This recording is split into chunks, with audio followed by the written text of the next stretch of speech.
Hey guys, I'm Spec and a very warm welcome to Friday Fretworks, and this week we're taking a closer look at possibly the best guitar I've ever played, and that is an all-gold 1955 Les Paul.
Now, before we delve into the specifics of this exact guitar, it's worth a quick historical recap just to remind ourselves on how we got to this point in 1955.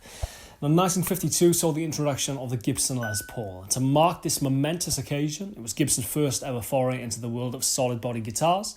They decided to give this new model a gold top. Now, this was actually at the behest of Les Paul himself, who suggested that such a luxuriously appointed instrument deserved a luxurious finish. And as such, all Les Pauls made between 1952 and 1957 were given a gold top. Now, the first interesting thing about this 1955 model is that it features a one-piece wrap-over tailpiece. Now, funnily enough, this is actually more akin to what Gibson and Les Paul himself had intended for the very first iteration of the Les Paul.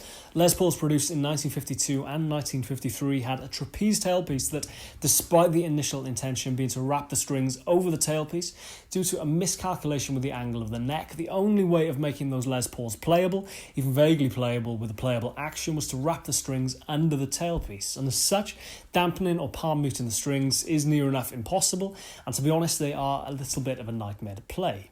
54 saw the introduction of the wrap-over tailpiece, and it was actually very late in 1955 that Gibson introduced the ABR-1 bridge and the stop bar tailpiece, not 1956 as is more widely thought, thus setting the template for near enough every Les Paul that was to follow for the next 65 years.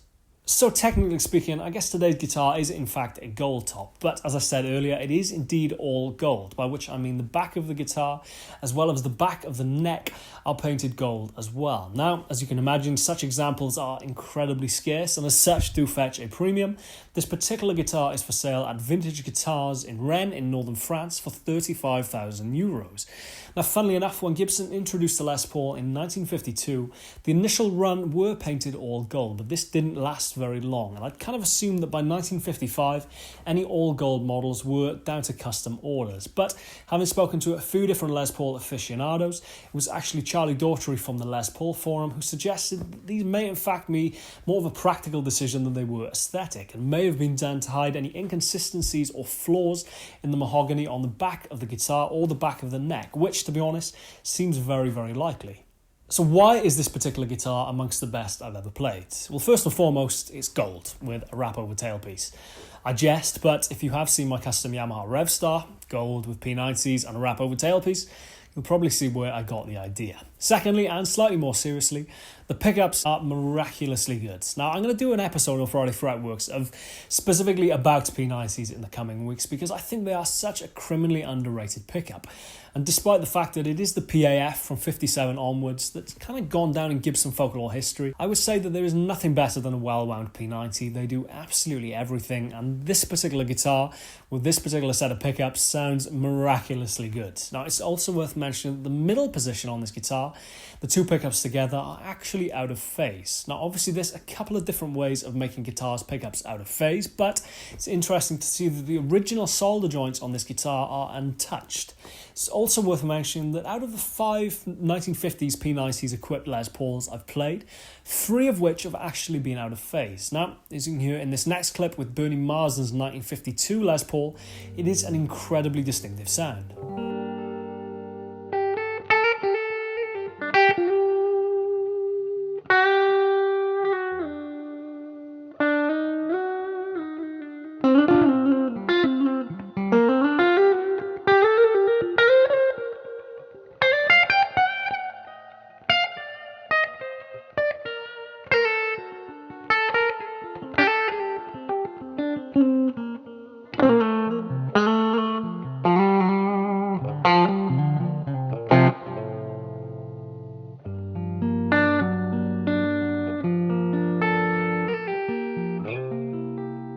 Again, I can't find any official Gibson records in regard to whether the middle position being out of phase was a thing that Gibson did back in the 1950s, but to be honest, it seems more likely that it was a simple factory oversight in some respect, more than it was a conscious manufacturing decision, especially as not all of these 1950s Goldtops have the middle position out of phase. Now, either way, it's one of the reasons I love this guitar so much. It is such a cool sound, but one, if you don't like it, that can near enough be negated just by rolling one of the volume on the pickup back very slightly. The pickups are still out of phase, but the effect is infinitely less pronounced. As I said, it's a little bit of a love it or hate it sound.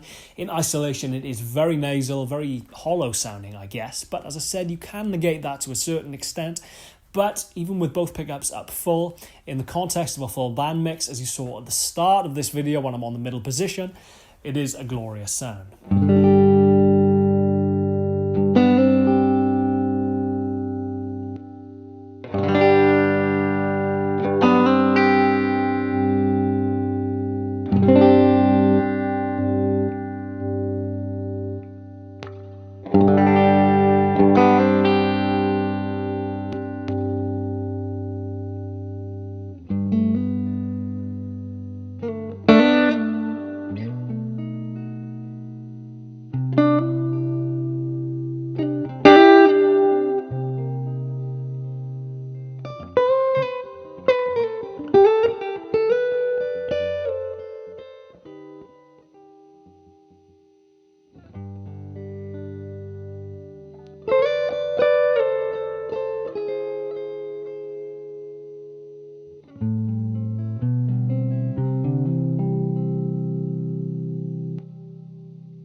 In regard to the rest of the guitar, it is fantastically easy to play and very intuitive, despite, I should say, the very skinny fret wire that Gibson were using around this time.